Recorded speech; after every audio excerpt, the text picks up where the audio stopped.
First is the overall cost leadership strategy. If I were to ask you what sort of companies are running a cost leadership strategy, what you would tend to do is tell me companies that are positioned in your mind at the very bottom of the value generation. And so you would say to me probably for retailers, Dollar General. If I were to go with what sort of clothes do you buy, if I leave out of the Walmart and the Targets and stay away from the mass retailers, frankly, I'm not sure exactly where you would go, but you might go to a Kohl's or a J.C. Penney's, something like that, in terms of what has the cheapest quality clothes. But it's important to understand that the type of product a cost leader produces is the one that is satisfactory to the typical customer in the market. In other words, this is a product that works in the mass market. I'm going to show you what happens when you perhaps fall below what people are willing to buy in the mass market. But it's an important thing to keep in mind that the companies that service the mass market are the ones that should be building or the ones that are pursuing a cost leadership strategy. Now, how does the cost leader produce a product cheaper than its competitors? This is where you go into the value chain and you pull out cost that is not generating value for the customer. So some of you took Foundations of Business here at Midwestern State and you participated in the Mike's Bike simulation. Others of you know that cycling is a big part of the MSU campus, and we have a cycling club and a cycling team and the like. And I ride bicycles too, so I'm using a bicycle. Down here shows you the ad for a Schwinn bike. If we were in class, I'd ask how many have heard of Schwinn, and not many of you would raise your hand. It's not a well-known brand anymore. When I was a kid, though, when you got a bike and it was a Schwinn, that meant top of the line, that you really got a great bike. And yes, we're talking in the 1960s and 1970s, and it's been a long time ago. Well, that's not the way Schwinn is viewed anymore. Schwinn is viewed as a mass market, okay, not great bike. And keep in mind, because I am a cyclist, I'm around a lot of bike snobs who have very expensive bikes, so they have very high standards in bikes. But Schwinn is a great example of a cost leader product today. Their owner is a company called Pacific Cycle. Their idea of how they produced the cost leader cheaper was they were one of the first to take production into Asia. So they took a very simple bike design, took it to Asia, and produced it very, very cheaply. Now, Schwinn tries to disguise that a little bit. I'm going to try to call up an internet screen. It may not work very well, so bear with me. Here we go. You can see this is the Schwinn website, and they have a very aspirational website. Explorers Wanted. And if I were to click on the brand, they go back into the 19th century to talk about Schwinn bikes. Incidentally, I've been using this example for a couple of years, and they've really changed their website and tried to update their website. What I want to do, though, is I want to show you one aspect that is typically true of a cost leader. Now here I am. I'm having trouble finding the right tab to go with. Let's try that. I don't think this is the right one. Nope.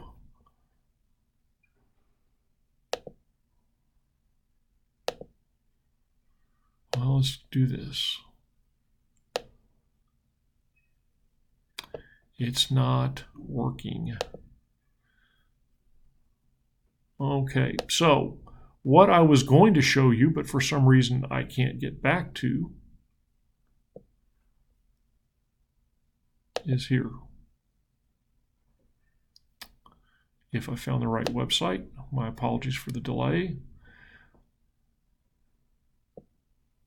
And when you read Schwinn, it reads like a cost leader strategy. Schwinn bicycles and a variety of parts sold at a variety of larger retail stores offering high quality products that are ideal for the value conscious consumer. that almost sounds like they're trying to go for an integrated strategy. You can see they say we've got a broad line. There's something for everyone, but here's a big tip-off. Again, their website has got me flummoxed and I can't find it. I don't think this is going to work. But where are Schwinn bicycles sold? Schwinn bicycles are sold in these places. Academy, which is, I consider Academy a good sports store, but when it comes to bicycles, they're very low end. JCPenney, Kmart, Walmart, Tractor Supply Company, that's a new one on me. And so what they've done is they've gone out to the mass market retailers. Why is that important from a cost leadership standpoint? Because mass market retailers typically have low margins. They don't have a lot of markup. And that's pretty key to what they're trying to do. And I've just very stealthily navigated that to just where I don't want it to be in terms of being able to drag it away. I don't know where it went. I won't worry about it for now. And so, again, just to recap, I hope that I didn't lose all of you on that. How does a cost leader produce a product cheaper than its competitors? Often it works on something in the logistics and the manufacturing side, but it also gets into the retailing side. I'll illustrate that more in a minute. How does a cost leadership strategy generate higher profits? The answer to that is twofold. You can do one of two things typically if you truly have a cost advantage over your competitors when you're selling the same product as perceived by the customer. One is you can choose to lower your prices, which will tend to allow you to sell more. And you can lower your price to the point that your profit margins are the same as everybody else, but your volume is so much more because customers prefer your product because it's cheaper. Or you can leave your retail price the same as everybody else, sell about the same number as everybody else, and just make a greater profit on every transaction. So you have those two pathways to success with a cost leader strategy. This is, again, the Porter's value chain. Often, companies that succeed in the cost leadership battle do so in logistics. If you were to ask me, bald guy, what's the single most important thing to excel at if I want to be a cost leader, it would be logistics. Also, if you look up into bicycles, when we look at technology development, Schwinn spends little to no money. Pacific Cycle spends little to no money in R&D. All they do is they copy other people's designs. So they don't put any emphasis here. And marketing and sales, they put them out with a sales force that's not very knowledgeable.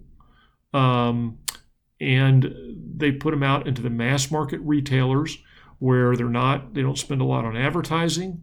And the retailer doesn't mark them up very much, so it can be cheaper to the customer, and so that helps with the positioning. When you get into Globus, I will spend a lot of time talking about getting fit in the value chain for your strategy. You don't want to be doing something here that costs you a lot of money when it doesn't generate value if you're going for a differentiation strategy. You want to spend cost leadership strategy if you did. You don't want to add expenses in places that doesn't generate value. Okay. When done well, a cost leader strategy is a very strong position in Porter's Five Forces. Why? A, new entrants have a hard time entering because they can't compete with you on cost. The only way they can come in and match your product quality, they're going to have to charge a higher price. That's a very difficult place for a new company to enter. When it comes to buyers, you are generating the value that they're looking for in that product, and so they tend to be loyal to you only because of your pricing. Now, if you're pricing it the same as everybody else, they might be motivated to switch to other people, but they don't have any reason to because their products are like yours. Suppliers, this tends to give you some power over suppliers in two ways. A, often a company with a cost leadership strategy has greater volume than other people, so suppliers like to sell to you because they sell more. Or if the supplier begins to raise prices, you can absorb those price increases better than your competitors, perhaps without passing them on to the consumer because you can afford to. They can't.